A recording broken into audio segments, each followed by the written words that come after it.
today has been lit, as they say, because it is clear to a lot of people that things are getting more and more extreme.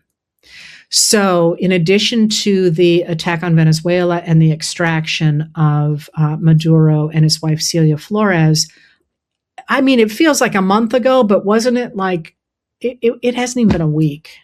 Anyway, the recognition that the pardoning of the former president of Honduras, who had been convicted in the United States of a number of drug trafficking charges in order to keep his party in power, the threats made against Colombia, the threats made against Cuba, the threats made against Mexico, the threats made against Greenland, the increasing salting of our media with the words Western Hemisphere by the right wing. Clearly, Trump is intending to exercise this idea of creating a very strong America and then grabbing other countries and their resources with that. And then, of course, yesterday he turned around and said that even though the U.S. budget for the military jumped from $800 billion to $1 trillion this year, he wants it to go to $1.5 trillion.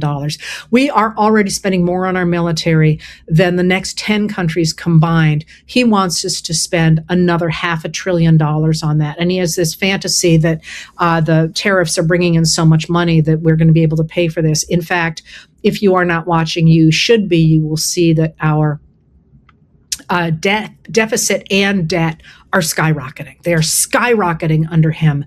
And it just sort of astonishes me that when Biden used money for investment in the United States in infrastructure and in surviving the coronavirus pandemic, he got all kinds of feedback of people going, what are you doing to our debt? Now that Trump is simply basically putting money into ICE, the military, and his own pocket, and trying to fix the damage that he did with the tariffs, and stuff is going straight up. No one's talking about it, and we ought to be. All right. So what else has happened today?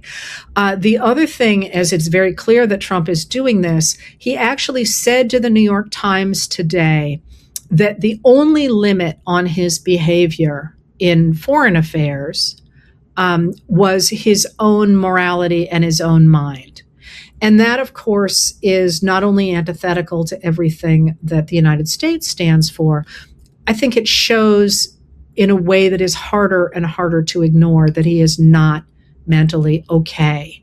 And a lot of people who were willing to look the other way and say, well, he can be reined in, or let's just let him sleep, or let's let him play with architecture. And by the way, he announced today that the new ballroom he wants to build is going to be as tall as the White House. I mean, basically, he's going to create his own huge ballroom. That's his plan anyway. I've said that they were trying to have him do architectural stuff to kind of distract him. And while that's the case, it's very clear there's something else going on with his own mental acuity. And there's a real question about how much he is aware of and how much of what we are seeing right now is actually being directed by people like Stephen Miller, the White House Deputy Chief of Staff, who has, certainly embraced all the tenets of fascism before this.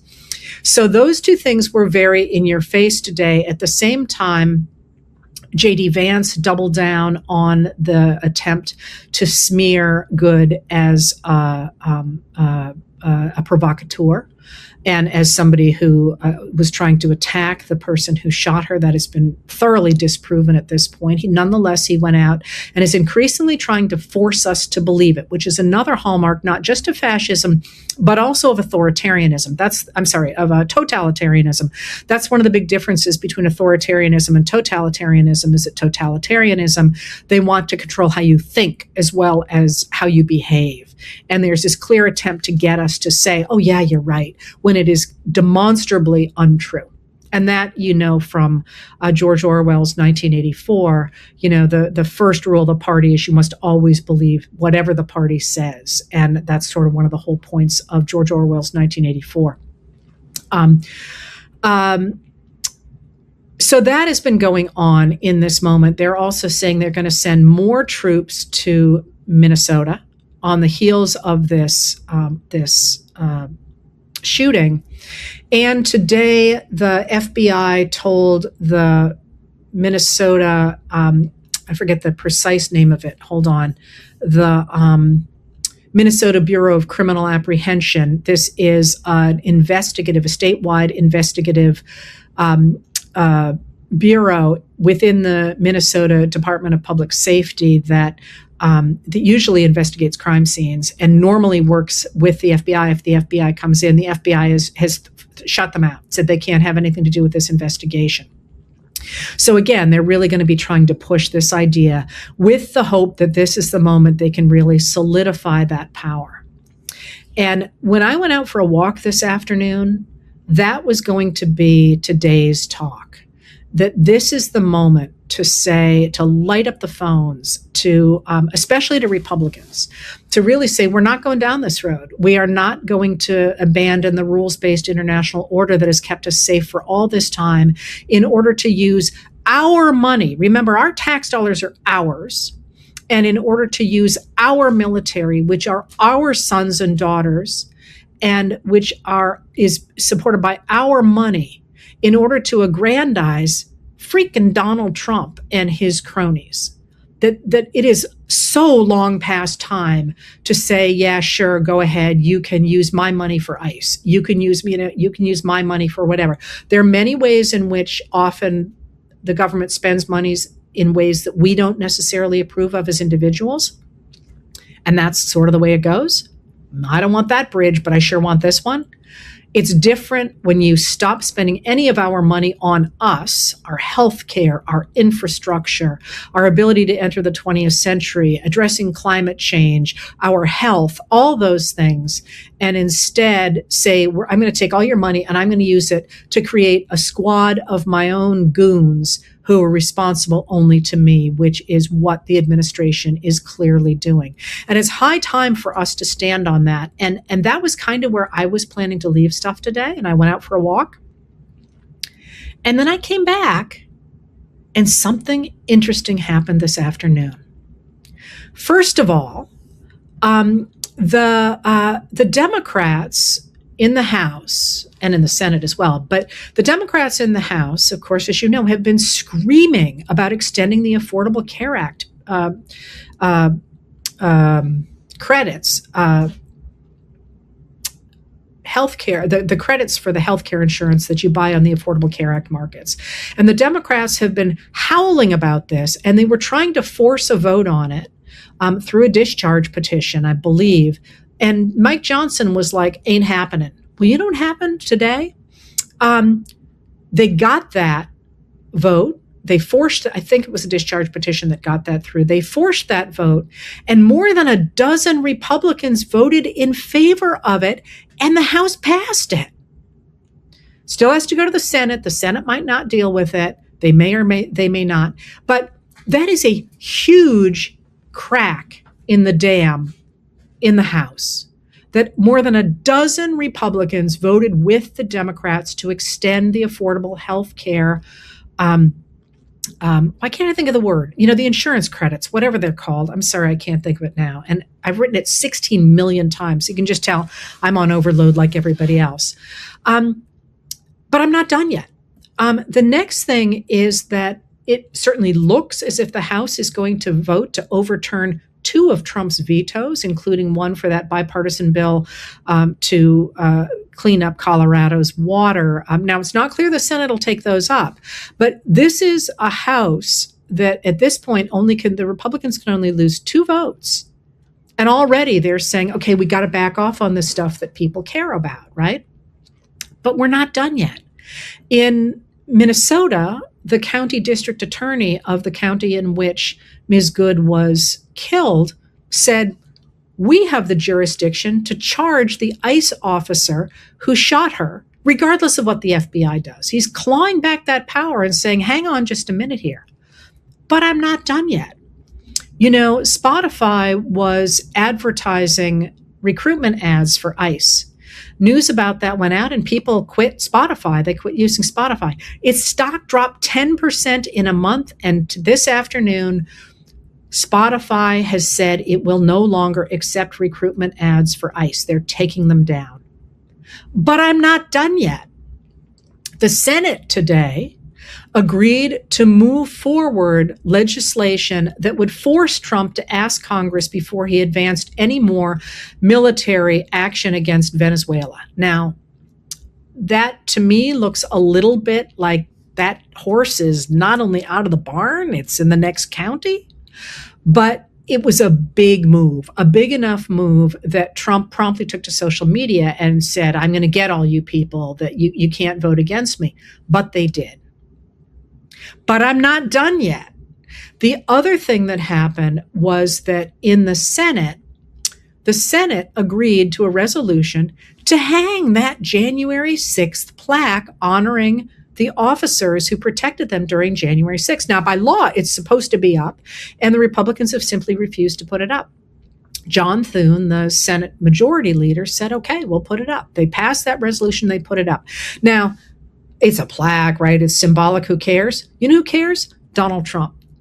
Because what that says is we don't buy your idea that this was a peaceful patriot visit to the White House. We are honoring those officers who protected us on that day. So as I said, today it was lit in that the administration is really going for broke here. They're really trying to put in place this fascist government before Trump can no longer be president, which I think is very much writing on the wall here. I think you can see J.D. Vance trying to step into that role. And once the system is in place, you could put, a chicken in that system because it's not going to break easily. But at the same time they're trying to do that, and Trump is saying that, he can do whatever he wants and so on, we are finally, perhaps, starting to see real pushback from Republicans because the Democrats are not in power. There's nothing that they have really been able to do except gum up the works, and they have gummed up the works and make speeches, and they have made speeches and complained, and they have complained.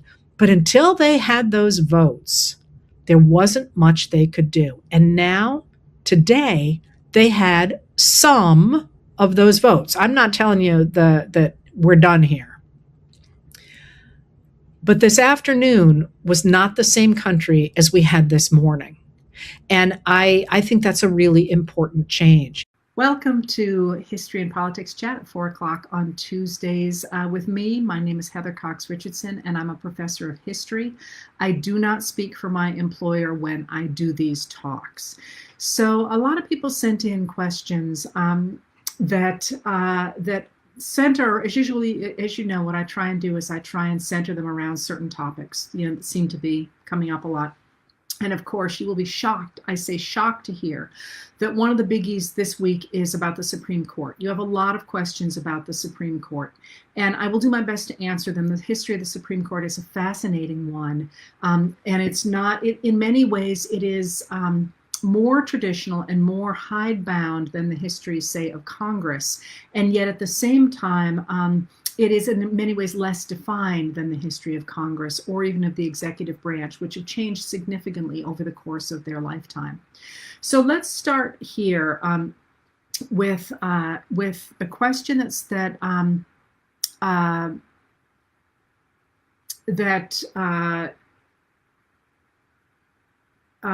people have asked, that Steve Oliva, asked to begin with. He said, it's my understanding that there are no requirements laid out in the Constitution for a Supreme Court nomination, not age, nationality, or even a law degree. Am I correct? And if so, should something be done about it? Well, yes, in fact, you are correct. But I think one of the reasons I wanted to start here is because that you kind of have to get your mindset into the era in which they were writing the Constitution when you think about Supreme Court justices, and by the way, when you think about senators and congressmen. But let's start with, first of all, the idea that there are really no requirements for being a Supreme Court justice. Well, think about it. In the 1700s, there were really very few requirements for being a lawyer as well.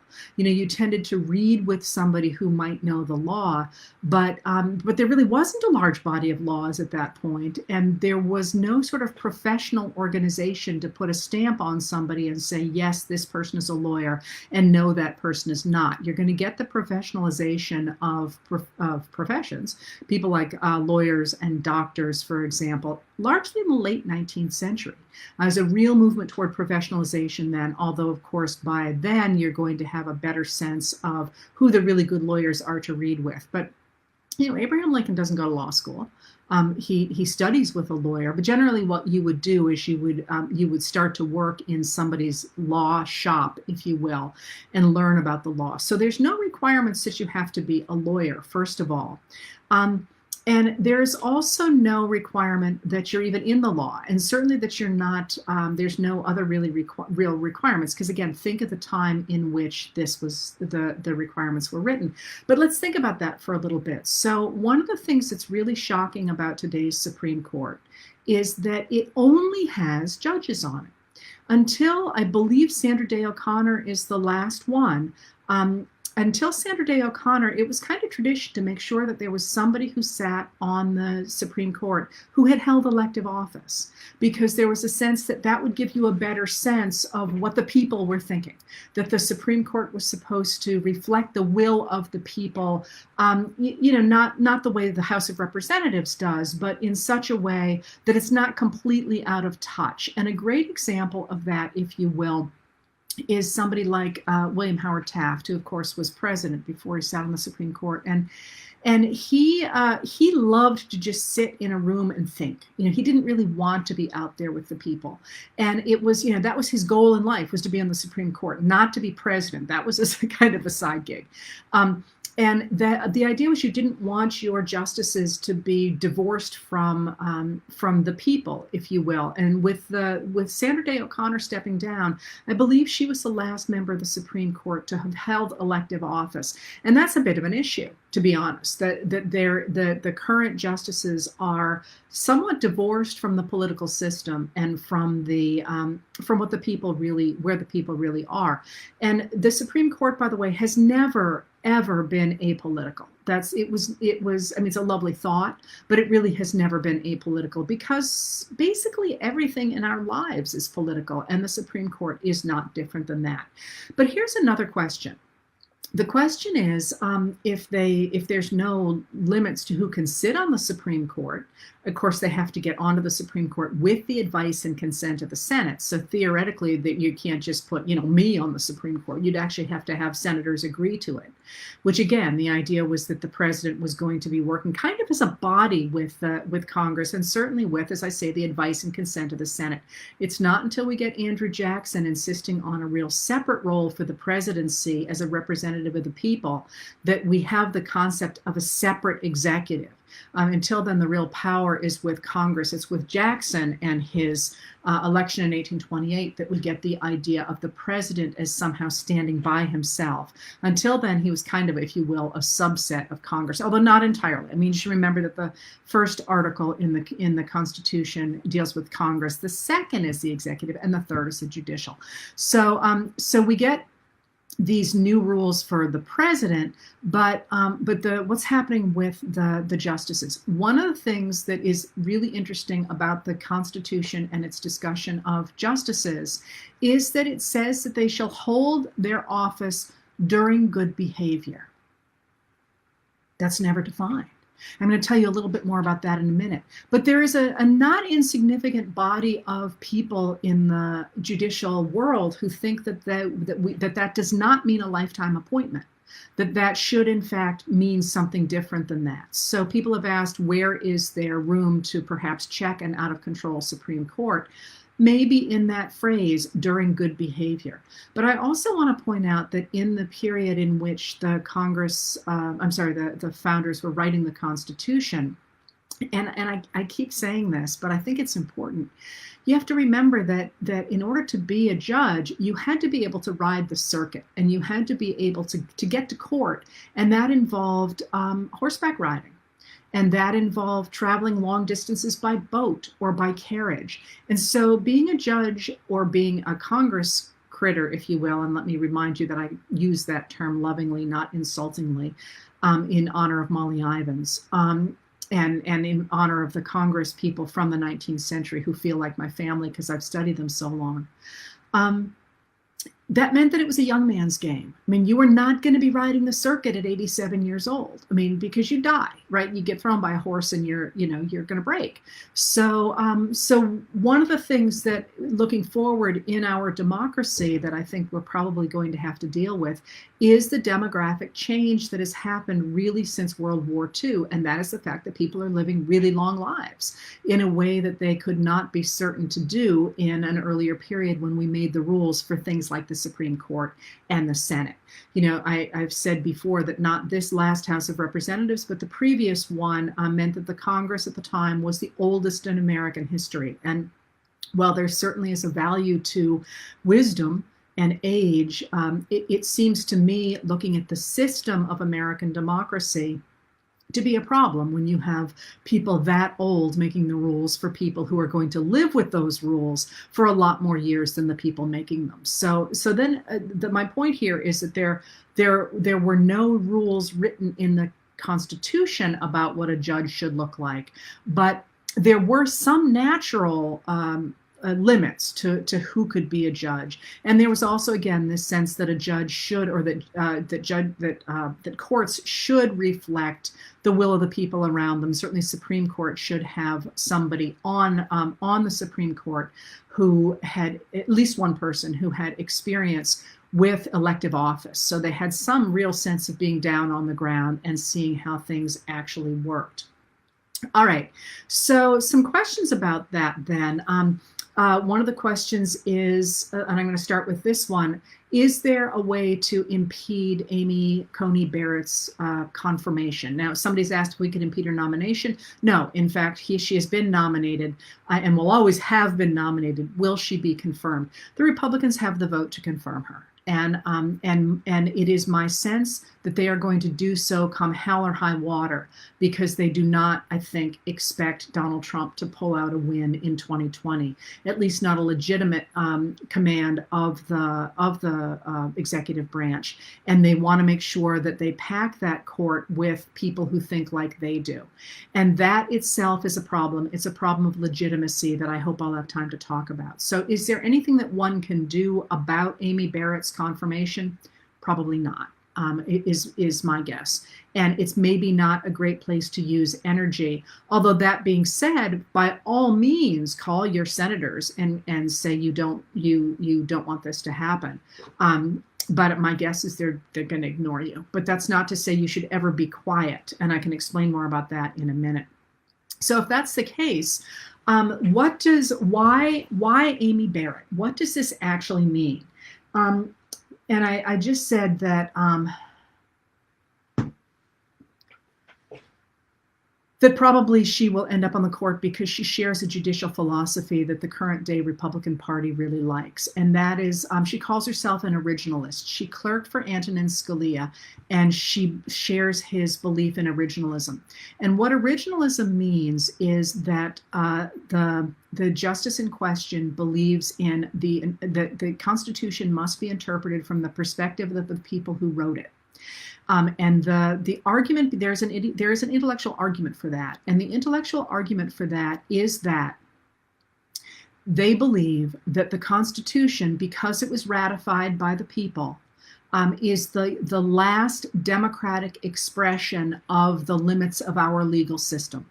So that if you are truly going to protect the concept of American democracy, you cannot advance anywhere from the original Constitution. Now, that's the that's the idea behind originalism. But there's some real problems with that interpretation. The first problem with that interpretation is, of course, that you mire our fundamental law in the 1700s. And there's a reason for that, that becomes a problem. And the place let me walk you through a little bit of history. The reason that is a problem, first of all, is because the people who ratified the Constitution did not, of course, include people of color or women. So first of all, the idea that that's the place at which our democracy starts and ends is really problematic when more than 50% of the people in question didn't have a say. But there's another problem to it as well, and that is that the concept of an original reading of the Constitution is one that is really heavily pushed in the 1850s.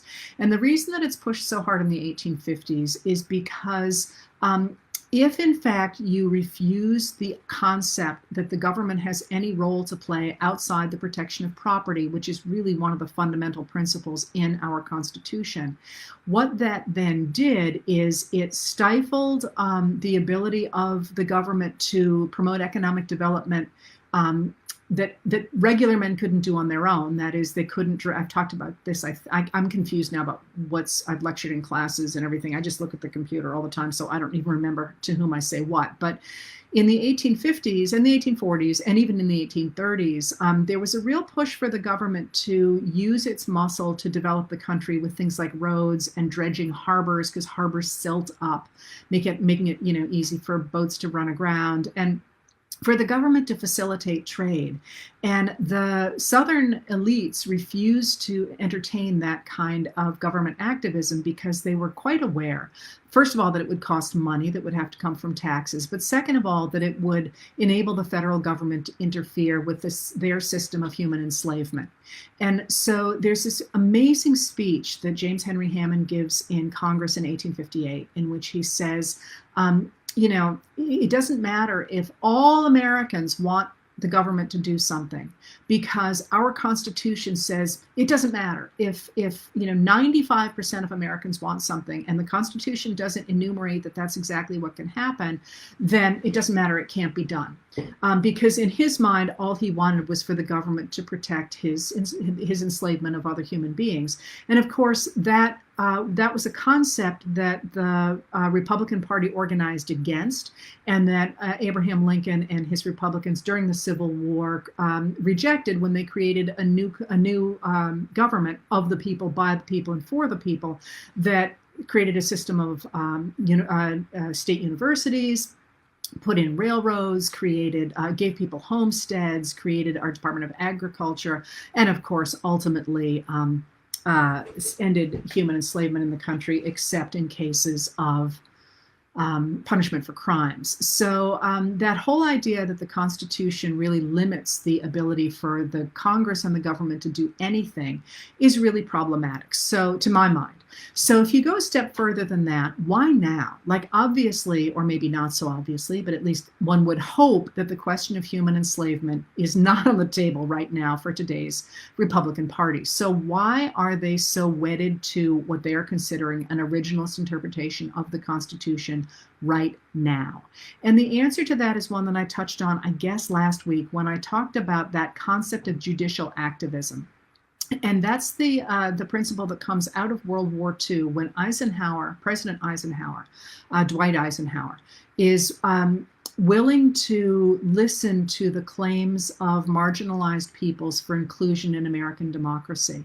So after the war, a number of GIs, mostly originally soldiers, former soldiers and sailors, start to look at the American laws and seeing that white men are on top of everything, and they start to say, wait a minute, why is this, and why don't we have a say in our society? And one of the first people really to talk about this is somebody I've mentioned a lot of times before because I find him fascinating, a guy named Dr. Hector Garcia. And he initially begins to try and help out the braceros who've been coming from Mexico to work in the fields in America under the Bracero program. And he That Bracero program is supposed to protect the migrant workers and give them decent wages and protect them. And he notices pretty quickly that the Braceros, in fact, are not being paid well. They're being abused they're being abused by the people who are employing them. The women are being raped. There's a lot of sexual assault. There's all kinds of stuff going on. And sorry, I forgot to turn my phone off. And he initially begins to try and protect the Braceros, and then he realizes, they're going to be able to protect themselves a lot quicker if they can vote. And he starts the American GI Forum, which tries to organize, especially former military personnel, to go ahead and organize to vote, Hispanic peoples in the American Southwest. And I just point to him first because we tend to focus on the African American struggle for voting, which is also a crucial part of our 20th century American history, stretching all the way back into the 1890s. It really takes off, of course, after World War II. But it's not just African Americans, it's also Mexican Americans and marginalized peoples of all sorts who want to have a say in American society. And Eisenhower recognizes that he's got to work, he's a Republican, that he's got to work against the reactionary Democrats in the South initially. And he's worried that the Supreme Court at the time when he comes into office, I believe, is entirely Democrats. So the first thing he does is he puts a Republican on the court. And again, it's somebody who's held elective office. It's Earl Warren of California, who'd been the Republican governor of California. And Earl Warren is a really interesting character too, because Warren had actually been acting as, I believe I can't remember his position. He was somewhere in, I believe, the Justice Department. In any case, he was involved in justice in California during an incident called the Lemon Grove incident. And Lemon Grove was a case that was the precursor in many ways to Brown versus Board of Education from 1954. And Lemon Grove was essentially a very similar case brought by Mexican-American parents when their children were segregated from white classrooms in public schools. And Warren had not been part of that case, but he certainly had been very aware of that case. And Lemon Grove had been decided in favor of the idea that separate was not equal and in favor of desegregation.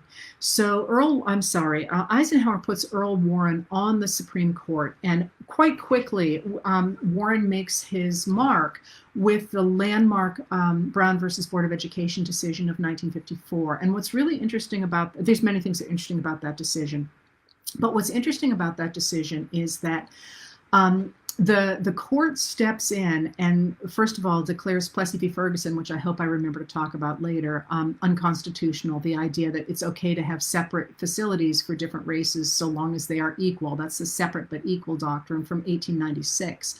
And they say, no, that's not okay. There is no such thing as separate but equal, and they demand that public schools desegregate with all deliberate speed. But what also is interesting about that particular decision is that it's unanimous.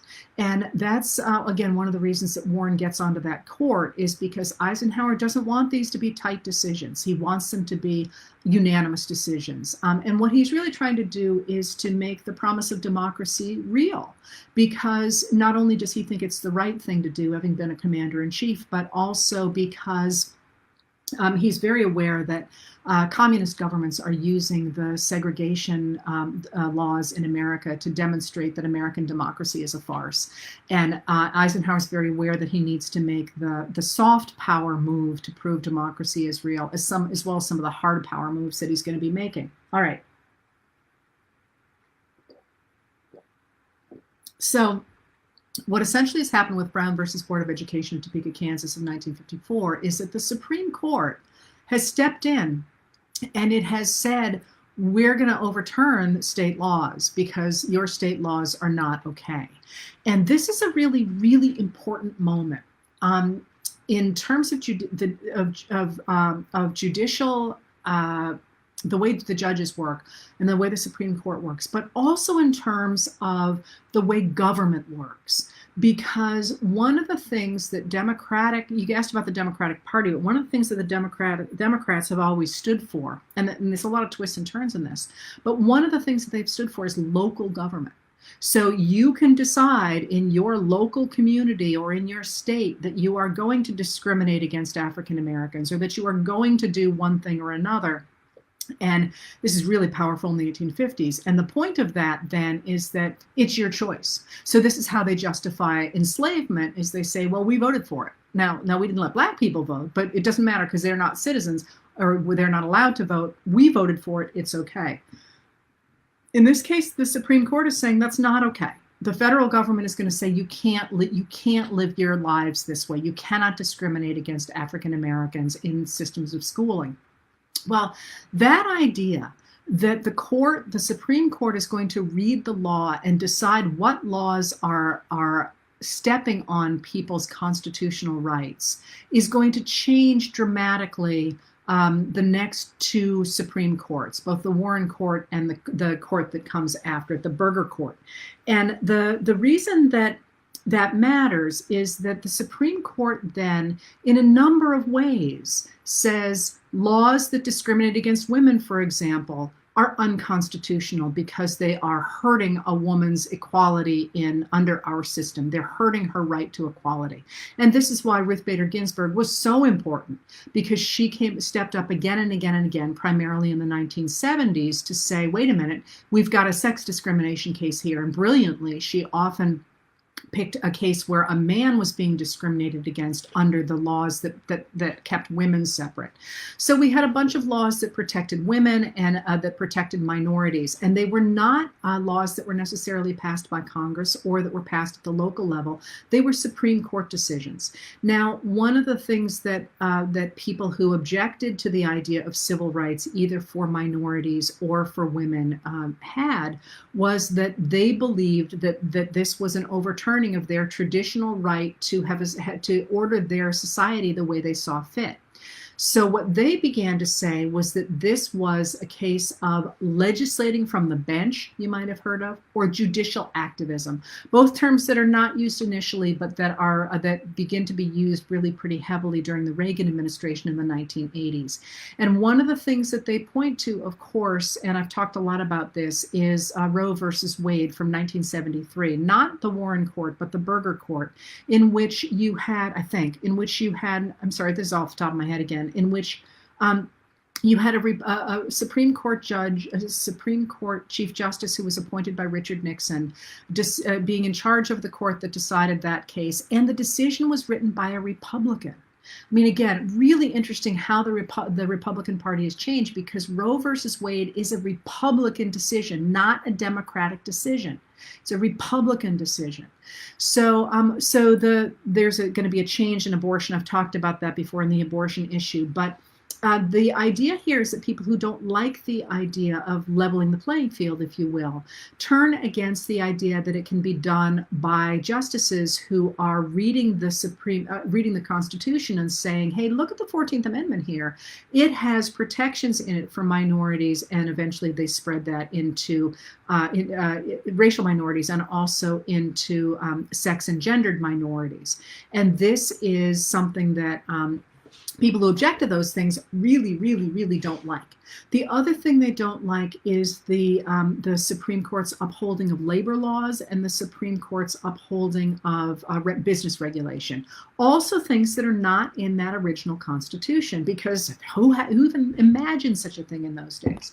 So so that idea that the Supreme Court is forcing integration, forcing women's rights, forcing non-traditional households onto American society is what has sparked this backlash of originalism and of the idea that you want to get rid of, as they say, judicial activists. And I've talked about before how this starts under Ronald Reagan, and his attorney general, a man named Edwin Meese, quite literally said, we're going to pack the courts, because this is the only way we can be certain that even if we don't have a legislative majority, we can make sure that our revolution is the one that stays in place. So this is why Barrett's originalism, how it fits in the larger picture, that idea of protecting the democracy inherent in the ratification of the Constitution is a lovely thought. It's certainly what Scalia said, but the reality is what it's saying is that we're going to make sure that the judges cannot change American society. So now there's a logical jump from there. And that logical jump is, well, fine, we'll just write laws that change things, right? Therein lies the problem, because when one writes those laws, or when Congress writes those laws like the Affordable Care Act, and they go to a Supreme Court of originalists, that Supreme Court says, hey, it's not in the Constitution, it's unconstitutional. So the only way that they can see for society to change is not through the Congress, which is what many people say, and people like me would say, is the way one changes the law. They say you actually have to go ahead and amend the Constitution.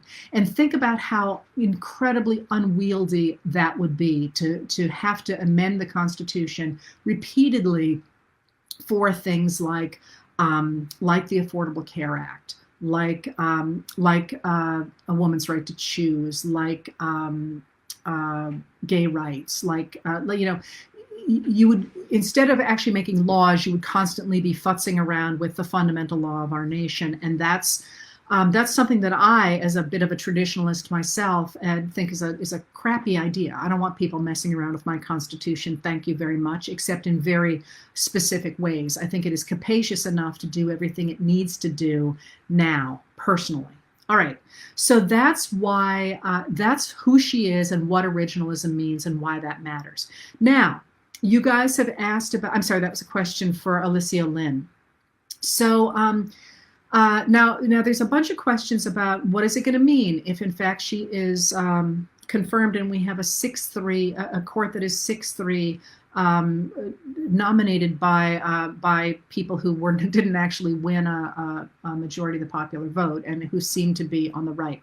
First of all, remember that each one of those justices is not a carbon copy of each other. So, Chief Justice Roberts, who is very much in favor of business rights. He is responsible for the Citizens United case, for example, that opened up dark money going into politics. He was also a deciding vote on the gutting of the Civil Rights Act. I mean, he's very much on board with this. He also does care about the legitimacy of the court, and the legitimacy of the court is in serious danger right now. It's in real trouble. And that, if I have time, I'll tell you about. It's happened twice before in the country, and there are ways that it healed itself.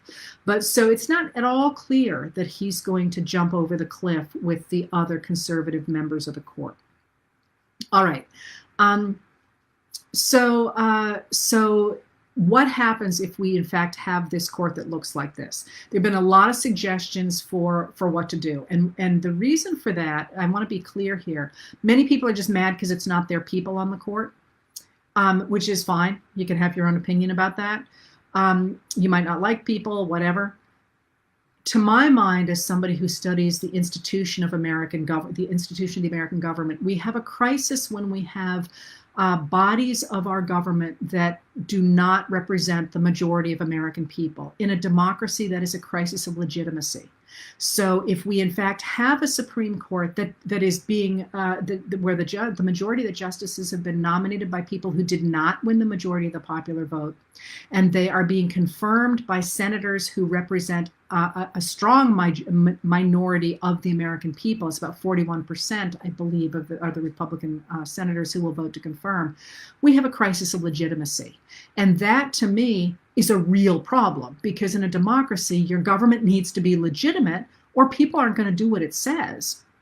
The least of your problems, and it's a big problem indeed, is going to be the violence that's going to occur from that. A bigger problem is the inability to conduct foreign affairs, the inability to have any kind of standing domestically, and basically the government will collapse. And so I'm not saying that that's the only, I mean, that the Supreme Court illegitimacy will create that, but it could. So that's why I worry about it. And so that being the case, what does one do in a situation like this? People are talking about a number of solutions. One of the solutions, of course, is to add more people to the court. The number of justices has been changed 9 times in our history. The number we're at now started in 1869 under Ulysses S. Grant. But we certainly could change the number of Supreme Court justices. And And we also could, as I say, change the meaning of what in good behavior means. Maybe we do want to go ahead and change the law so that Supreme Court justices change people have suggested different numbers, change every 15 years, change every 20 years. And by the way, they used to resign. There was a time when they resigned. They didn't, because, the idea was simply that you were there sort of in a bipartisan fashion and you would let the next guy take over, the next woman take over. We could demand that people that each president can appoint two Supreme Court justices. There's any number of ways that under the law, as opposed to amending the Constitution, we could change the makeup of the Supreme Court. It will be a fight because, but I think there's going to be a lot of fights because the minority of the American people have cemented their power in these undemocratic ways, and they're not going to give that up in a hurry. But even closer to home, I think, is another question. In addition to all the things one could do about the Supreme Court, what about impeachment? Now, people have said repeatedly, well, what about these Supreme Court justices? If it turns out that Trump was illegally elected or whatever, these aren't legitimate appointments. Personally, I disagree with that. I'm not a lawyer. But remember, Trump was elected by the Electoral College. So, it doesn't matter if he was voted in by frogs, as long as the Electoral College did it, that was the stamp of legitimacy. Now, I guess if you found that there was something untoward in the Electoral College, logically, then you have something else. But I don't believe anybody has made any suggestion that the Electoral College did not do what it intended to do. And as you know, those of you who listen to this, I have some real issues with the Electoral College. It does not act the way it was intended to act. Both Madison and Hamilton wanted to change the way that Jefferson had given us a winner-take-all system because they foresaw situations like this. Didn't happen. I do think the Electoral College is not going to be able to survive under the way it is because, again, it's promoting illegitimacy. We're getting presidents elected who do not have the backing of the popular vote. And I believe this is the first time in American history, 2020, where we have a candidate running who has nobody's making any pretense that Trump is going to win a majority of the popular vote. They're just saying he can game the system so he can win. Well, that's kind of not how we do it, frankly. But anyway, so what about, are all of the justices that Trump has nominated illegitimate because he might be illegitimate? I think not. Personally, I think not. I mean, again, I'm not a lawyer, but if the Electoral College says he's president, he's president. Now, that being said, if I were king of the universe here, or even the House Speaker, which I am not, I would, once I had a Democratic Senate, and this is why a Democratic Senate is so important, I would look at Brett Kavanaugh. Brett Kavanaugh's financial situation was never fully explained. And I think that probably he is in danger of legitimacy for his seat on the fact that his finances were never examined, and there were some real funky things about those finances. So I would look into his finances, and I suspect you would find that he might need to step down. Now, that being said, someone asked me, has anybody ever impeached a Supreme Court justice? Can they be impeached? Yes, they can. In fact, the first person who was impeached in American history was a guy named William Blount of Tennessee. It's a great story. My friend Michael was telling me about it. We were talking about it today. Michael S. Green, by the way, he says I'm allowed to use his name, and if anybody wants to follow baseball, the man is like a baseball god, and he knows everything about the Las Vegas mob too.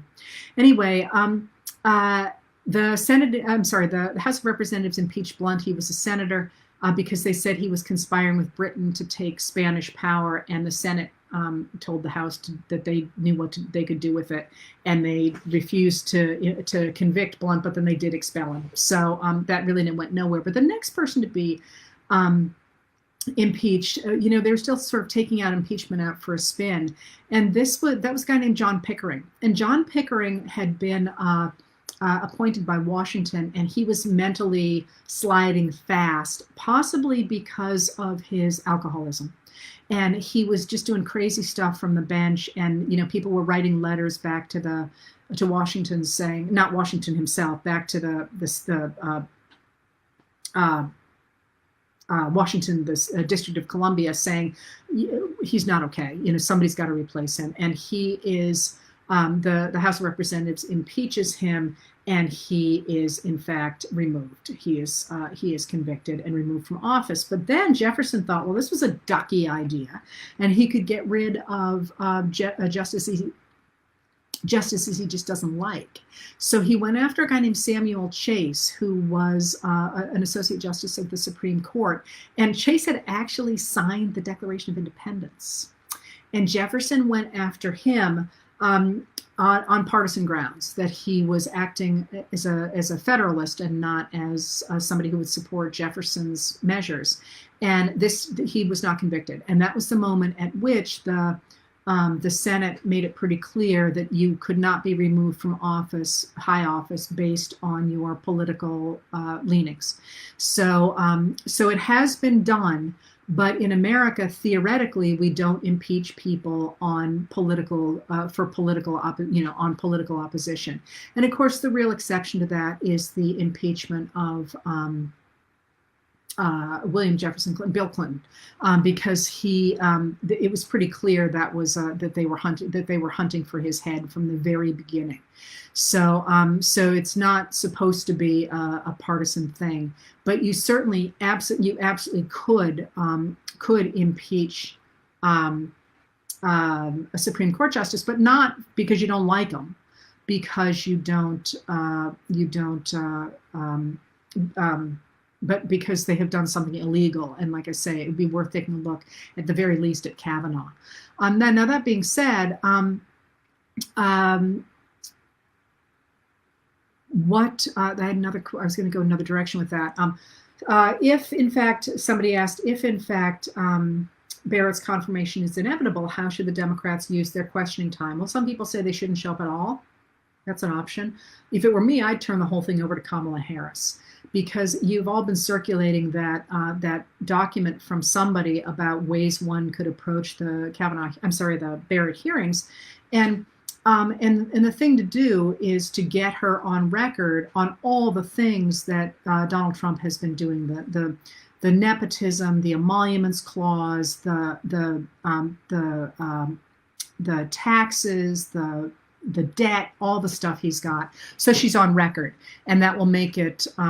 It will just demonstrate in this particular moment how extreme the current president is. And again, I want to reiterate this: we have never, in an election year, for all that McConnell wouldn't let Merrick Garland go through in March of 2016 because he said it was too close to an election. We have had 14 Supreme Court justices confirmed in an election year. Before the election, 3 after the election, so a total of 17. But none has ever been confirmed after July, between July and November. So the fact that they are ramming this woman through in the month of October is really appalling.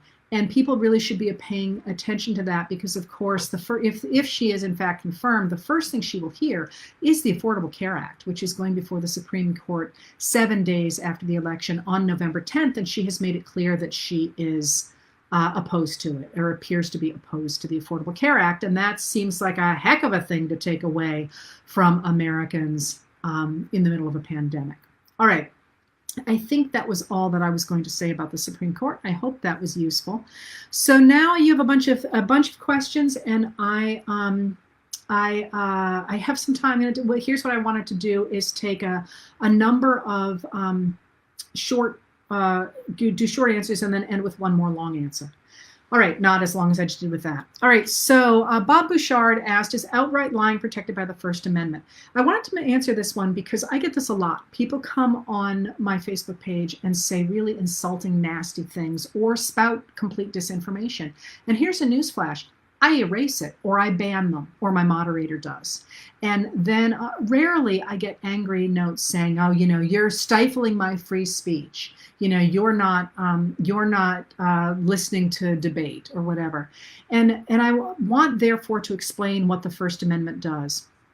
The First Amendment keeps the government from stifling your speech or your freedom of religion. So also the press as well. The government cannot step in and stop you from saying things.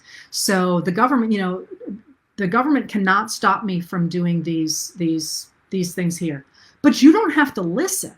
I mean, that's the really interesting thing about the First Amendment. It is protecting our rights as citizens from persecution by the government, but you have no right to a platform that I have created, or that I have no right to a platform that somebody else has created. And there's a number of things that are sort of come from that.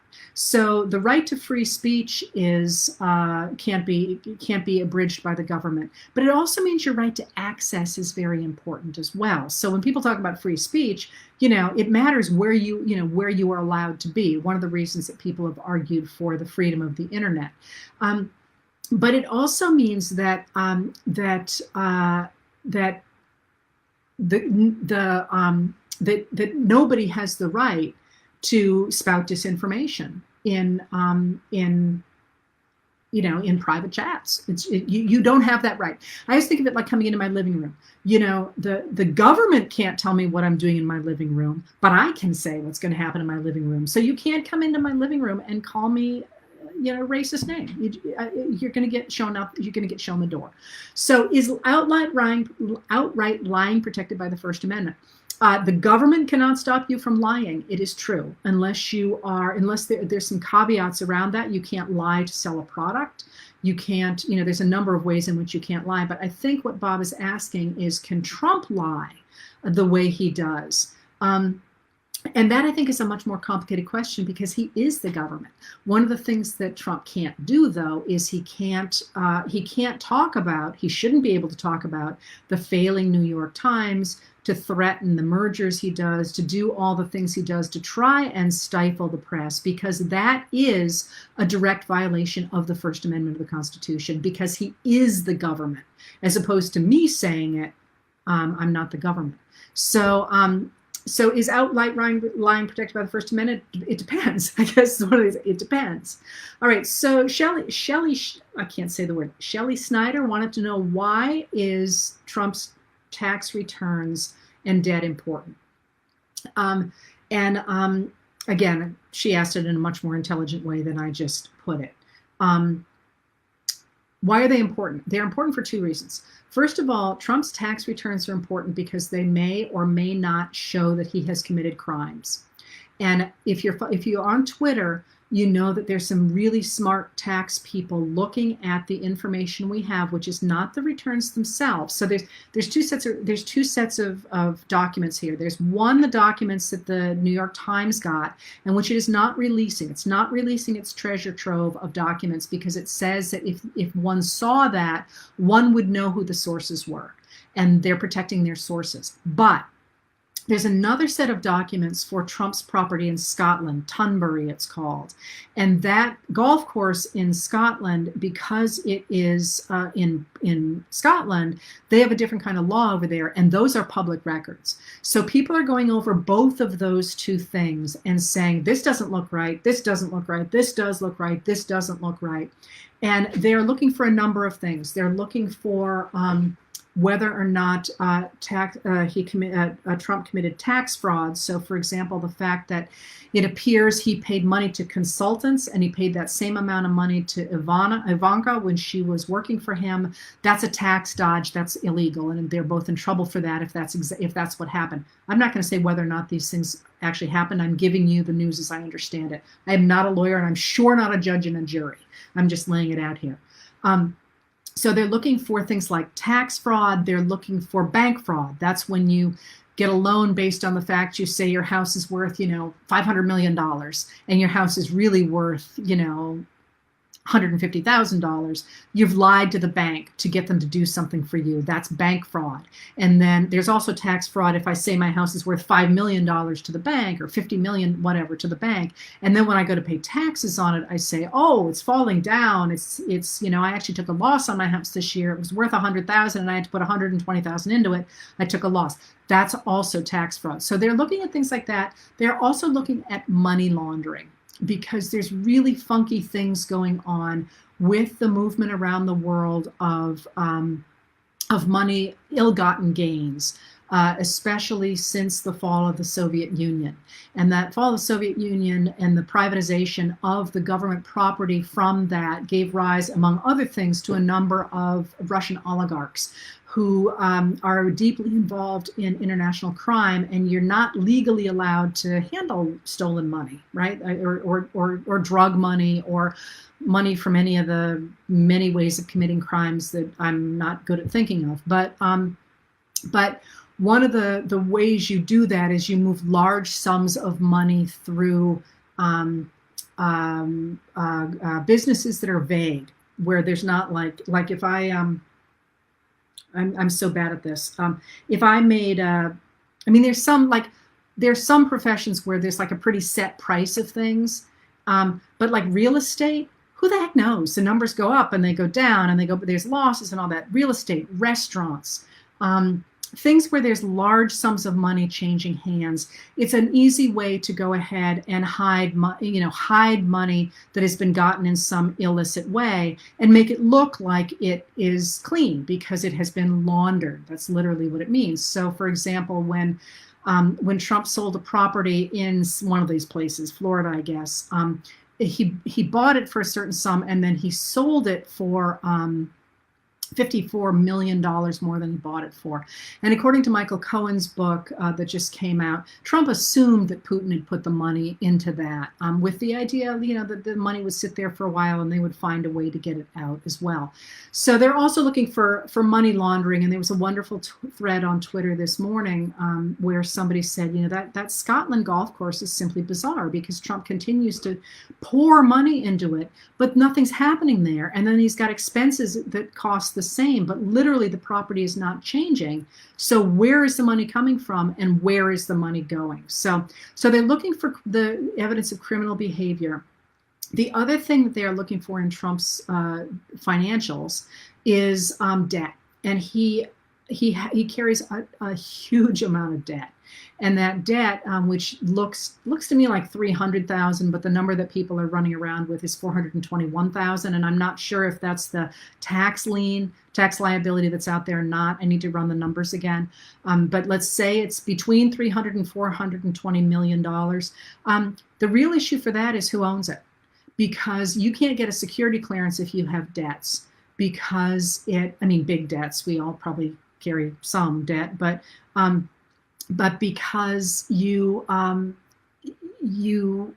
it makes you vulnerable. Like if I owed $100 million, I wouldn't be sitting here because I would have a heart attack and die at a price like that. But if I owed $100 million to somebody, and they came to me and said, I'm going to forgive 50 million of this if you get my kid into your school, or if you give my kid an A or whatever. And again, I made that ridiculous so that you would know that I don't do things like that. But I'd be vulnerable. That's it. That's what I could be bought. One could be bought. So if you have a president who owes hundreds of millions of dollars, potentially to Russia or to Turkey or to me, not really, but is he really going to put the interests of the country first? If Erdogan from Turkey comes to him and says, I'm going to forgive some of this money if you remove the U.S. troops from northeastern Syria. So that's why we worry about the fact he seems to owe this much money. And the real question is, to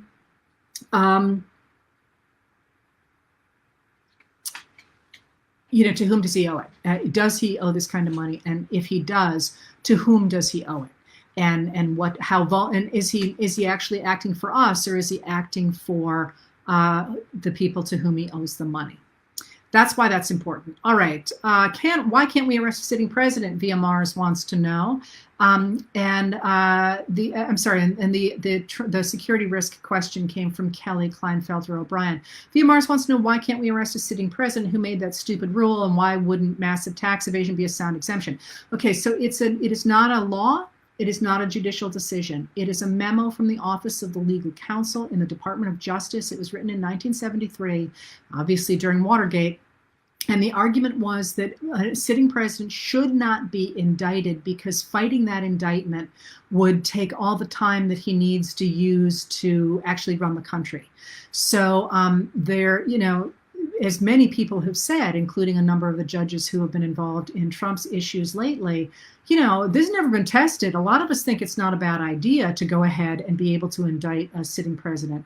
But obviously, you also want to draw some fine lines because you don't want a president who is being hounded constantly by political enemies so that they can basically harass him or her out of office. So obviously that was the argument there originally. I will say that one of the things that I think is really important, and to my mind, I won't use the word frightening, interesting, is that Trump's lawyers have consistently argued for his the reason he doesn't have to turn over anything, the reason he has executive privilege over everything, the reason that he can do whatever he wants is because they are arguing that you can't even investigate a sitting president, that you can't indict one, but you also can't investigate one. But the reason that that's interesting is because, of course, if he stops being a sitting president, what they are saying is then the gates are wide open. And pretty clearly, he does not want those gates wide open. So that's something to be a little bit concerned about. All right. There's a question about ranked choice voting, which is great, but I can't get to it right now. Charlene Forent wants to know, shouldn't a law be made that requires a person running for president to have served in the military? Because we have a draft dodger in place. Probably not, because the whole point of our system was that it was not a military government. And the person to look for here, the people to look for here are Ulysses Grant and Eisenhower, two of our greatest generals of all time. And they were adamant that once they had put aside as Eisenhower said, the 5 stars in exchange for, at the time, 48 stars, because we didn't have Alaska and Hawaii, that was it. They were civilian. And that the whole idea is our government is run by civilians, not by the military. And you got to give props to General Milley and the other military leaders now who have said, we are not going to be part of the government. We are something special. We are something different. And this is a civilian government. Leave us the expletive out of it. So that probably is not going to happen. But now I want to get to where I wanted to end up. And that's that we are talking here again and again and again about Trump because he has created a crisis in American society, but it's not him alone. We were at a problem with the ideologues who took over the Republican Party and who have essentially created minority rule. So we have this issue of legitimacy in our government right now, and that's a big problem. We have certainly been here before. We've been here in the 1850s and we've been here in the 1890s before. And I want to talk a little bit about what that looked like. So Stacy Richards wants to, Ed Helita wants to know, when have we ever been more divided and what was the outcome? And Stacy Richards says, how did people come together after the Revolutionary War, which was so divisive, or after the Civil War? How did they recreate a nation again after that, and how can we possibly do this? And I wish I had more time to spend on these because there, especially for Stacy's question, there are all kinds of really, really interesting studies of Germany after World War II and how a country reconciles. But we certainly have been this divided before, really almost in my lifetime. 1968 was not a great moment. But of course, where we've really been divided is in the 1850s and the 1890s. In both cases, we had a small minority of the country who took over the governmental system, including the Supreme Court, and proceeded to create a government, or to try to create a government that worked for a very small minority of people, that concentrated money upward and that reduced everybody else to some form of poverty or subservience. And yet here we are. So what happened in all of those cases is that people finally spoke up, and they finally started talking about what America really stood for and what it stood for to them. And they reiterated the fact that the Declaration of Independence talks about the fact that we are all created equal, that some of us are not better than others. And some of you talked about whether or not I could talk about Trump's commentary the other day on the racehorse theory. The racehorse theory simply says that some people are better than others. And that's an ideology that the slaveholders embraced in the 1850s. It's an ideology that the robber barons embraced in the 1890s. It's a theory that Mussolini embraced in the 1920s after World War II, and it is certainly a theory that led to the rise of fascism, the idea that some people are just better than others and they're the ones who should control society. Where did all of those things go? They all went into they crashed up against reality, because at least from where I sit, I'm on Abraham Lincoln's team when he looked at this world where a very few slaveholders were running society, and he said, no, you guys aren't innovators. You aren't great thinkers. You're just sitting around riding your race horses, whipping your enslaved people and stagnating. If you really want society to move forward, you need to invest in the people at the bottom, the people who are hungry, the people who get educations, the people who are trying to think of new ways to do stuff. And in each one of those instances, that democracy, that idea of investing in people in the bottom, the idea of moving society forward by trying new things and having new voices and letting people determine their own lives, is the one that triumphed. So where I wanted to leave this today was with the idea that that those people in the 1850s and the 1890s and the 1920s took control because they took control of the public media and because they took control of the public conversation.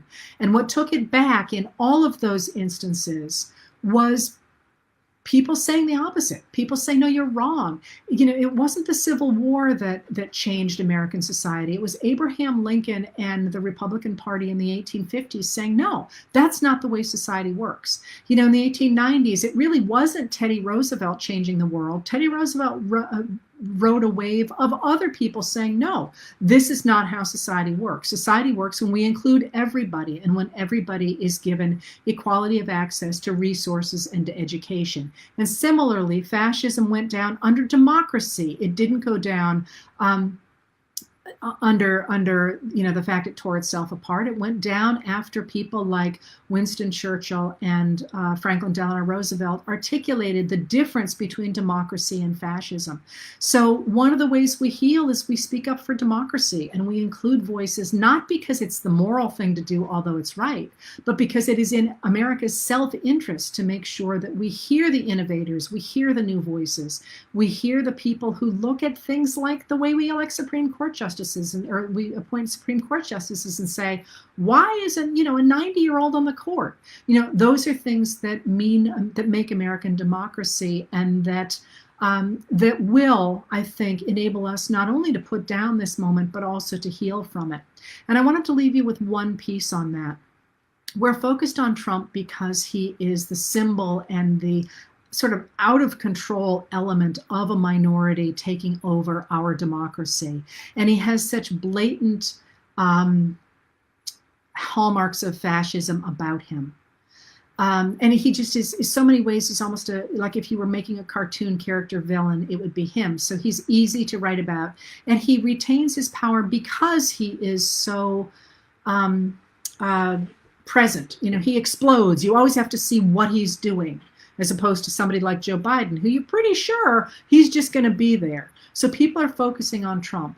And I would urge you not to let him run your life, that the way to deal with him is to move him off stage and for us to take back the conversation and say, I don't know, what do you think about how we should get Supreme Court justices? Richardson thinks that they need to have an age limit because they used to ride horses, but my grandmother's 85 and she's sharper than I was at 50. So maybe Richardson's wrong about that. And then I can come back and say, well, maybe we should make him ride a horse. I'm being a little bit flippant, but the idea here is not to focus so much on him, because that lets him control the way we think, but to focus on us and what we want the country to look like. And I'll tell you right up front, I think Abraham Lincoln gave us a great blueprint for that when he said The way we move society forward is we develop a government that puts its resources into guaranteeing equality of access to resources, equality of access to opportunity, equality of access to education, and equality before the law for people at the bottom as well as at the middle and the top. And that's a position that I think will take us a long way to healing where we are right now. All right, that was Tuesday. Questions. I hope that was useful. My name is Heather Cox Richardson. I'm a professor of history, but I do not speak for my employer. And I don't know what we're going to do on Thursday. So let's drop me some suggestions in my DMs, my messages, if you have suggestions. Thanks for being here. It has been quite a week, has it not? If you think back the last 7 days or maybe the last 10 days. And somebody asked what I thought about Robert Reich's piece today, in which he said that the sleeping giant has awakened. And I'm going to agree. Now, you should be aware that I've been thinking this is coming now for literally years. So maybe take what I say with maybe a whole shaker of salt. But it feels to me like things are different now than they were 10 days ago. And that the American people are really paying attention now to what Trump and his loyalists are doing, and they are no longer giving those things the benefit of the doubt, which, people usually do at the beginning of an administration. They tend to say, oh, well, it's going to be good. It's going to be good change. And look at all that person promised, and we're going to get all that stuff. And in fact, we know from the polls, which are lower by the day, that the people who voted for Trump expecting him, for example, to make the economy better and lower inflation are dealing with the fact that the opposite has happened, that in fact, unemployment is higher and inflation is rising. And, there are fewer job openings, and a lot of the things that he promised have not only not come to pass, we've seen the opposite. So they're looking at that. They're also looking at the fact, and I think this one's really interesting, that a lot of people thought that Trump was simply going to get rid of the criminal undocumented immigrants amongst us. And as I've said, we had the mechanisms to do that anyway. One of the issues that, we had the mechanism to do that anyway. But when he kept talking about getting rid of the worst of the worst and so on and so forth, what a lot of people didn't realize, and I remember having this argument with a MAGA voter back in last December, that the people in his orbit maintain that the very act of crossing the border without documentation makes you a criminal who is the worst of the worst. And a lot of people didn't expect to see grandmothers who'd been here for 30 years and all the people who have become part of the fabric of the United States be deported or even be rendered to third countries. And they're not happy with seeing that. And they're not happy with seeing the masked ICE agents on the streets. And they're not happy with the use of American troops in cities as well. So he's underwater on that. And he's underwater on all the other issues that he said he would do. And if you remember back during the campaign, I kept saying he's promising everything to everyone, even when the things he's promising are mutually incompatible. And you can't be wet and dry at the same time. So lots of people are going to get unhappy. And that's what you're seeing now.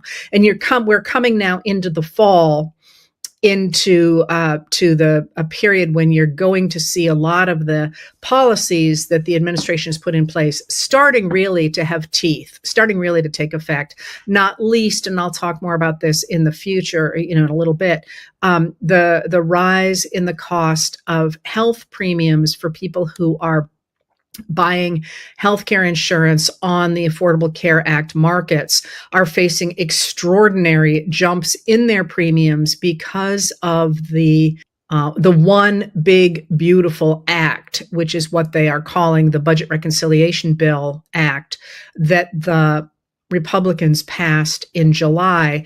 It got rid of the tax credits for purchasing health insurance for people who made between 100 and 400% of the federal poverty level. And that means that their premiums have gone up significantly, but that also means that healthier people have chosen not to enter the healthcare market. And that has meant that premiums for the people who are in it have also leaped up. And that's going to come back in before the end of this to haunt us in this moment. So there is this the sense of dropping popularity for Trump. But what happened in the last 10 days seems to me to feel different. And I think to Robert Reich as well. And that is on the heels of the murder of Charlie Kirk, the right-wing activist in Utah, about 10 days ago now. I think I've a little bit lost track of time. What you saw was the attempt of loyalists around the president to weaponize that murder to go after people they considered their political opponents before anybody had any idea even who the murderer was. And again, that person is now in custody, but still is alleged because there has not been a trial and we haven't seen evidence and so on.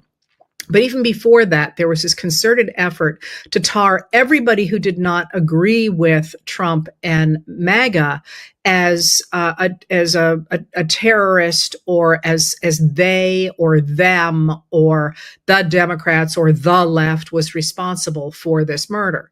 That, I think, made people extremely uncomfortable, as it was very clear it was part of an attempt to stop criticism of the administration. And you saw that finally with the chair of the Federal Communications Commission, Brendan Carr, saying on a podcast of a right-wing podcaster who before the election was one of those who was being funded by Russia, Carr saying that ABC News better think about continuing to have comedian Jimmy Kimmel on air because it needed a broadcast license, and there were other ways in which the FCC could come down on that person or on that company because they were permitting the spread of. They couched it as an attack on the circumstances around Charlie Kirk's murder. But in fact, if you watch Jimmy Kimmel, which I had not until after this, you see that basically his monologues are a litany of attacks on Trump. And that, if you don't know Kimmel, it seems pretty clear that's what was really going on. And that really came home to a lot of people for whom I think the Constitution and the rights that we enjoy in the United States seemed somewhat abstract, that they couldn't think they could lose them. And all of a sudden, a number of people, including Ted Cruz, who is a senator from Texas, but who seems to spend most of his time now with it running his podcast, including Tucker Carlson, a right-wing media personality, a lot of people who use their platforms in ways that can certainly be offensive, sort of said, wait a minute here, we've really got to protect the Constitution. And the outcry among the American people with the sudden recognition that they too could be on the wrong side of a government that was willing to do that made such pressure on Disney, which owns ABC, which is the employer of, or the group that runs Jimmy Kimmel Live, reversed course yesterday, and Jimmy Kimmel will be back on the air tonight. Jimmy Kimmel Live will be back on the air tonight, and people have said, will he have been cowed? And in that case, hasn't everybody lost? Now, listen, I am not somebody who knows that much at all about that TV world. But if you look at what Stephen Colbert did after his show was not renewed, he has certainly, I think, not pulled any punches at all. I mean, I think he's more outspoken than he was before. And I would be shocked if Kimmel doesn't do the same thing, because in a sense, he has been inoculated. But I don't know anything really about him or his habits. So somebody who else knows him might be able to fill people in more than that. But the point is that with that out there, a number of things became pretty apparent last week, I think, about the administration that maybe people weren't paying attention to. So on the heels of that whole brouhaha, you had what appeared to be a direct message from Trump to Attorney General Pam Bondi, in which he expressed fury that the interim nominee, the interim person who was the U.S. attorney for the district that was looking at whether or not New York Attorney General Letitia James had committed mortgage fraud, which seemed pretty clearly to be a trumped up charge, that hadn't really happened. And this was an attempt of the administration to use the law to go after her. And it also expressed fury that same person had decided not to pursue a case against James Comey, the former FBI director, who had refused to drop the case looking into whether members of Trump's 2016 campaign had been working alongside Russian operatives, or the connections between the two. Both of them were, the administration had pushed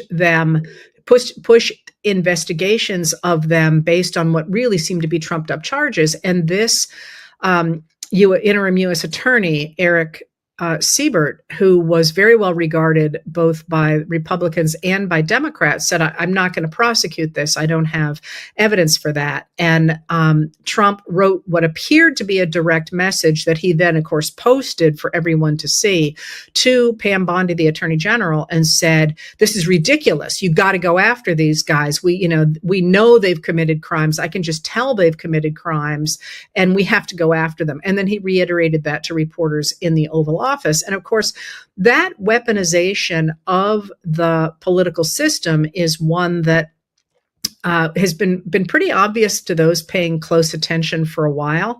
But I think seeing it in black and white like that from the president really opened up the eyes of a lot of people to recognize that anybody could be next. Crossing the president made it clear that they could find someone, as was quoted on social media. That's something that one of the members of communist secret police forces have said, find the man and I'll show you the crime. I'll find something on anybody. And of course, that would be wildly impeachable for any other presidency. There was also the fact that Tom Homan, who is now Trump's border czar, his actual title is that he's an advisor to the president, is apparently, allegedly, on video. The FBI caught him on video in 2024, accepting a bag of $50,000 with $50,000 in it, in exchange for promising the FBI agents who were posing as business people that he would make sure they got contracts in border security in a new Trump administration. And the response in the administration to that was, first, well, he didn't commit a crime, even though that is a crime, and it certainly appears to be a crime. And secondly, he then said, well, the White House said he didn't ever take the money. And then Homan went out in public and said, well, what I did wasn't a crime. Well, again, this is a group of people who spent 4 years trying to pin on Joe Biden the idea that he had somehow accepted a bribe, or that his son had accepted a bribe. And now they're saying, oh, never mind, I don't care. So there were all of those areas. And then there were a couple of others as well. The other one that jumps out are the extraordinary attacks on the American public health system by Secretary of Health and Human Services, Robert F. Kennedy Jr. And that has been shown through changes to the vaccination schedule. And if you recall, he promised Senator Bill Cassidy from Louisiana, who is himself a doctor, Robert Kennedy is not, that he wouldn't make changes to the vaccine systems in the U.S. And of course, as soon as he was confirmed, Kennedy went ahead and did that. He fired a whole bunch of people who are on the advisory committee for vaccines, and then they have begun the process of changing the vaccine schedules. And doctors and public health people recognize that this is a ticking time bomb. And similarly, the cuts to funding for cancer, for example, and the many ways in which the administration is attacking the public health system are really deeply problematic. And there is also, of course, what happened yesterday when Trump said he would have the FDA announce to physicians that for pregnant women to take acetaminophen during their pregnancies creates a very high risk of autism in their babies.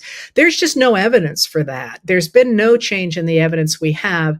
This is part of the crusade that Kennedy has been on. But again, doctors and public health people recognize that this is wildly dangerous for our public health system and for the American people. So all of those things happened at once. But why do things feel different? So I'm going to step back a little bit here and remind you that Trump all along since 2016, has been doing things that for any other president would be deal breakers. And he has never had to grapple with the consequences because the Republican Party supported him. No matter what he did, the Republican Party supported him, which itself is deeply problematic, but also a really interesting moment in our political history, that people who otherwise have taken oaths to the Constitution are walking away from their power to give everything over to one guy. But now things are different. And they feel different, I think, because Trump can no longer command the votes that he could even as recently as November 2024. And what I mean by that is that the Make America Healthy Again, the MAHA people, are furious at Kennedy for making a link between autism and acetaminophen or Tylenol. They wanted to see him say there was a link between autism and vaccines. And they're very angry that he did not do that. They're also angry that he has backed away from his previous claims about autism and pesticides, which is another thing that, again, a lot of researchers were exploring, and now he has backed off on that. So even though the Kennedy is infuriating people like me who care about vaccines and public health, he's also infuriating those people who turned out for Trump because he is not delivering on their pet peeves. Similarly, one of the big things for Trump getting into office in 2024 were the people who wanted to see the release of the Epstein files. That is, the government files that were compiled during the investigation of Jeffrey Epstein, a convicted sex offender. And that, again, the Trump administration ran on, they promised, and then in July of this year, backed off and said, no, we're not going to release anything. There were no files, and that case is closed. Well, then, of course, things started to leak, in which after Elon Musk had said in June that Trump was in the Epstein files. The Wall Street Journal then confirmed that later on in July, as I recall. And now we have seen some of the material. Oh, no, we've actually seen the whole birthday book that was bound in leather for Jeffrey Epstein's 50th birthday. And we have seen really suggestive, horrific things in that book. We've also seen increasing public appearances by the victims, the survivors of Epstein and his associate, Ghislaine Maxwell, who is in prison, but who has been moved to a work camp, a much less strict prison than the one she was in, after talking to the Department of Justice. And a lot of people are really angry that the Epstein files are not coming out. Now, on top of all that, in this moment, there are also a couple of other big things hanging out there. One is that the farming community in the United States is hurting really badly because of the tariffs that Trump imposed, most of which a federal judge has found illegal. Now, that's going to go in front of the United States Supreme Court, and if I have time, I'll tell you more about what they're up to. But that part of the country that voted for Trump and believed that he was going to be really good for them is now hurting terribly badly because of the tariffs, especially the soybean farmers who used to sell a significant part of their crop to China and have lost all of that market. China has now gone to another country for their soybeans, and they do not have a market for those soybeans. And at the same time, they're losing a lot of their undocumented help, or even documented help, who are like, we're out of here. We're not gonna. We're scared to show up because we're going to get into these ICE sweeps, and we can't prove that we're here legally if our papers aren't on us. So especially now the Supreme Court has said that racial profiling is okay. So that's another major Trump voting group that, I'm not saying they're ever going to vote Democratic, but they may not turn out for Trump again. And then there's also what you are seeing is in this moment is a lot of the things that went into place with the cuts that the Department of Government Efficiency made, and that the Russell Vogt at the Office of Management and Budget, one of the key writers of Project 2025, has done. A lot of those clawing back of money that Congress had appropriated for education, for example, or for public health, or for universities, the clawing back of that money has badly hurt Republican districts, because Republican districts tend to be rural. And because they tend to be rural, they tend to be significantly older, and they tend to rely more on federal money because they have less of a tax base than urban areas that have younger people in them and have more people in them and more industry in them. So a lot of red areas are furiously angry at what is happening around them, to the point that, as you know, a lot of Republican lawmakers are not holding town halls because they're afraid to go in front of their constituents, and they don't want to be screamed at. All right.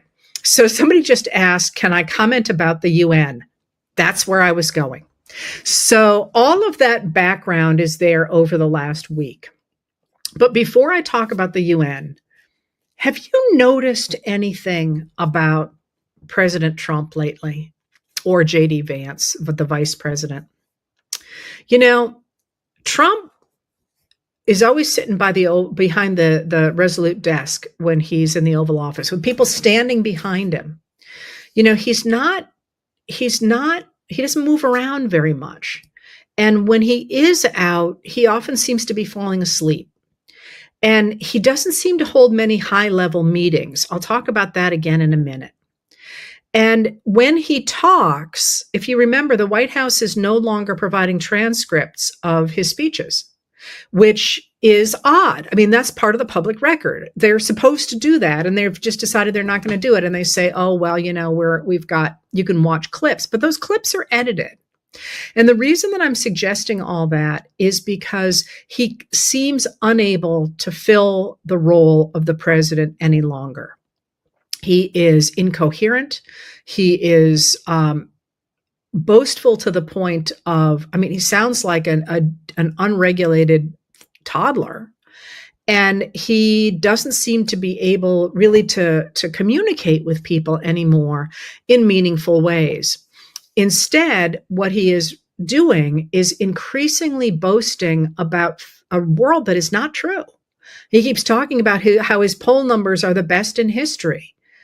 They're actually among the worst in history, and they're dropping. And he keeps talking about how America has conquered inflation. Well, no, inflation's on its way back up again. You know, that's just wrong. Talks about how strong the job market is. No, it's not. Talks about how well his tariffs are and all these tariffs he has negotiated. No, he hasn't.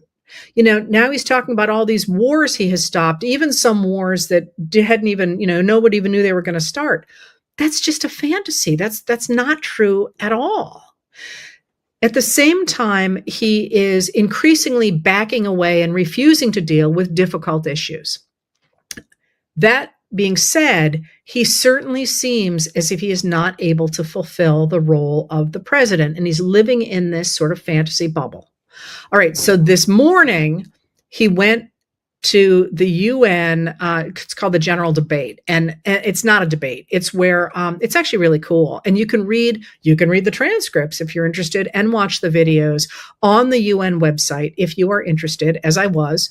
And what happens in the General Debate, it's just what it's called. Like I say, they're not debating, is the heads of government or of state speak to the group of people who are assembled at the UN about what their priorities and what their plans are going forward. So what happened this morning was that the Secretary General gave the speech that you would expect, saying, please remember this is the 80th year of the UN. And the reason we have the UN is because after World War II, the world's leaders decided, the Allies decided that they were going to create a world in which they could avoid World War III because World War II had been so horrible. So they created this system to establish a set of rules that would enable us to argue out wars before they start. And I'm going to do a little bit of an aside here and point out that that's a really amazing idea.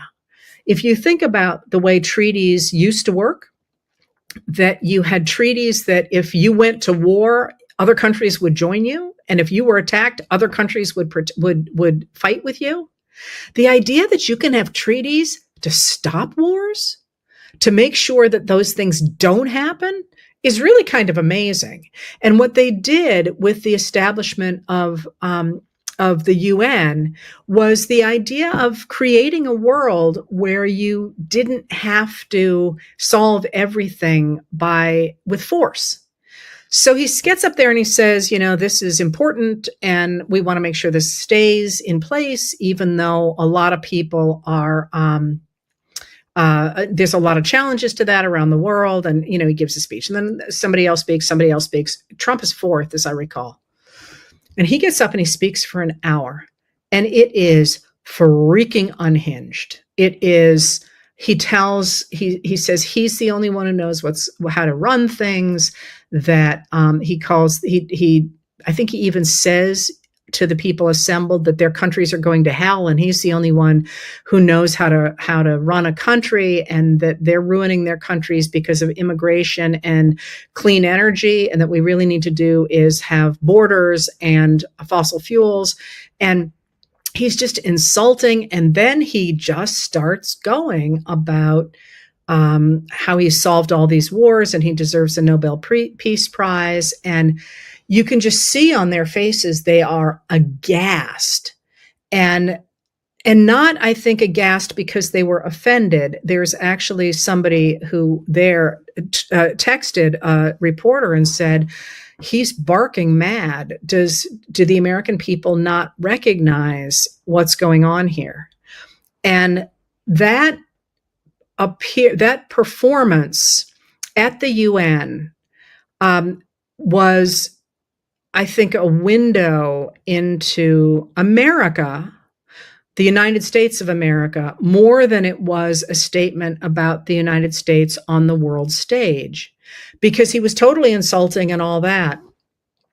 But he was also not, you could see the white nationalism that had Stephen Miller's hand in it. And you could see that isolationism as well, but that was not the gist of that hour-long rambling speech at all. It was really eye-popping. So then what happened? What happened is that Trump had a meeting with Volodymyr Zelensky of Ukraine and basically came out and said, yeah, I'm going to back you. No, he didn't say this. He said, looks like Ukraine can win and Russia can't. And, America's going to stand behind NATO and basically sort of said, I'm done. You guys, good luck. And that's a big deal. It appears that less than how many weeks ago was he saying that he was backing Russia and that Russia should take all of Ukraine? And now he turned around and said, well, actually, Ukraine can get all of its land back and probably more, because, of course, as we know, Russia's in terrible economic shape right now. So it was just off the charts weird, but also indicative that people who are interested in governance, or in power, perhaps is a better way to put it, are almost certainly already thinking about what comes next. And I just mean, who knows? J.D. Vance is the next person in line to be president. He does not have his own popular following, although he is working extremely hard to step into Charlie Kirk's shoes. He did Charlie Kirk's podcast or webcast or whatever it was, and spoke at his service and was one of the more memorable speakers there. And, he's trying to pick up a younger group of people behind Christian nationalism.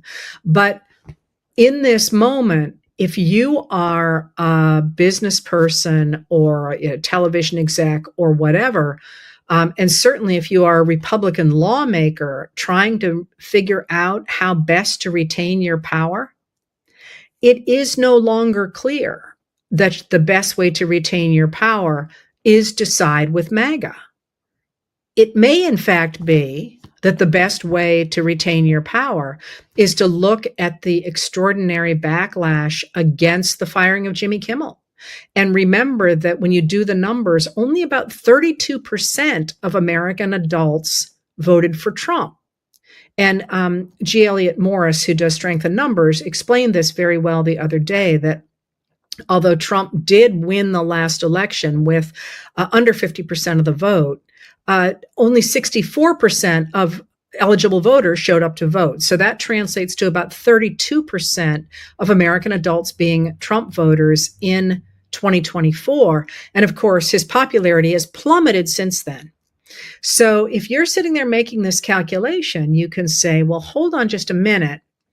If he had 32% and now that's dropping and everybody else is energized against him, maybe my next move is not to stay behind MAGA. Maybe my next move is to figure out where the center of power in the American electorate is. And that's where we come in. We come in by continuing to ratchet up that pressure, not, as I say, to convert the MAGA voters or the MAGA lawmakers, but to remember that there are a lot of people retiring this year, mostly Republicans, and there will be people filling their slots.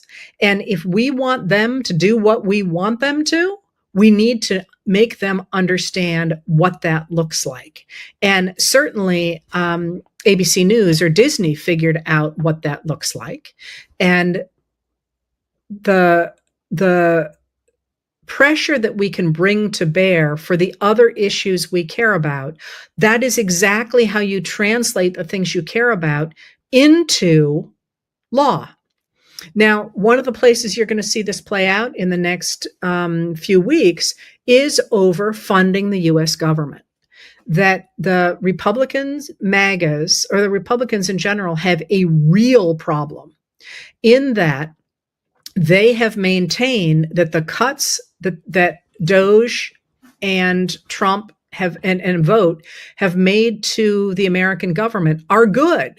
That the United States needs to spend less money so it can have these tax cuts for the very wealthy and corporations. Well, the bad news is that Americans are discovering that they don't want those things. So it is not really possible for them to square the circle that says the way you make a country great is through tax cuts and deregulation, when in fact the American people are saying, hang on just a minute here, that's not what we want. And you can see if you look to Argentina, where Javier Milei did something very similar there, that billionaire Elon Musk used as a model for the Department of Government Efficiency. That economy is in real trouble and voters are sour on it, to the point that the U.S. under Trump is talking about propping Argentina up to try and keep that experiment going. So going forward into this budget mess, you've got the Republicans controlling all the branches of government. You've got Trump unwilling to talk to Democrats at all. And he's saying, well, it's not worth it because they're all far left, whatevers. I wonder if it's that he can't handle a meeting. He can't possibly do that. But the Republicans control everything. But in order to get a budget through the Senate, they're going to need 60 votes because of the filibuster. And so they're going to have to get Democratic buy-in to that. And right now, it looks like they're not going to get it. The Democrats are saying that we won't consider this unless you are willing to to bring back those tax credits so that people can get health care insurance. And the Republicans in the House forced through a continuing resolution that did not do that. And then they went on vacation, or not on vacation. They took off until after the deadline, because they're trying to jam the Democrats. And I think the Democrats, at least right now, are saying, forget it. We're not going to do this. The Democrats in the Senate. So, again, the Republicans have this problem. They have set up the idea that nothing is better for the country than cutting taxes and cutting regulations. That's not what the American people want. The Republicans are in charge. Who knows what's going to happen here? But I think what we're seeing is sort of a breakdown of this whole idea that you could create this fantasy world of what a Trump presidency could look like. And now that rubber is meeting the road, it's all falling apart. And we're going to be left picking up the pieces. That's a bad position to be in a lot of ways, but it's also a very good position to be in, because an awful lot of stuff is going to be on the table that wasn't even 5 years ago. This would be a good time to remember your neighbors who are hurting for food in this moment, or who are frightened of ICE raids. And it would be a good time to remember to speak up and to continue to make community. I'm doing a big thing with Red Wine and Blue this week later on to emphasize that there are, I believe, 52,000 elections going on this fall, in local elections, state elections, and that you can participate in all of those 52,000 elections that will change the direction of the country. And to remember that we're in this weird paradox where Trump and certainly the Supreme Court are doing authoritarian things. And yet, as they do so, opposition to that is ramping up significantly. And the people defending the Constitution and democracy are scoring a lot of wins on that front. So lots hanging in the balance today, but it just feels a little bit like the tide changed over the last week. So we'll see. But I feel like that's happened for a long time. So maybe we still got a much longer way to go. The fact Robert Reich saw it too gives me a little bit of hope.